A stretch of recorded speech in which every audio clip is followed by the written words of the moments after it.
demak bemorimizni operatsiyasining ikkinchi etapi, ya'ni oldin ko'rsatib o'tib ketganidek, bemorimizni yo'g'on ichagi to'liq poliplar bilan egallangan polipoz kasalligi, to'g'ri ichagini tozalagan edik.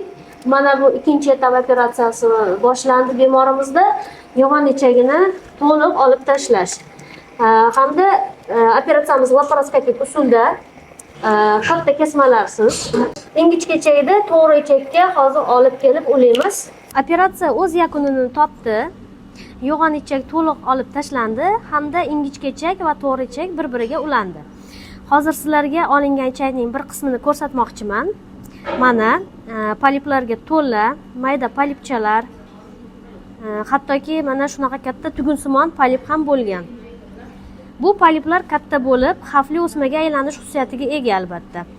Azizlar, biz operatsion jarayonda sizlarga to'g'ridan to'g'ri chiqib, imkon qadar ko'rsatib berishga harakat qildik. Sog'lig'ingizga bee'tibor bo'lmang, vaqtida tekshiruvlardan o'ting. Shikoyat bo'lmasa ham profilaktika maqsadida 30-35 yoshdan so'ng to'liq organizmni check-up qiling.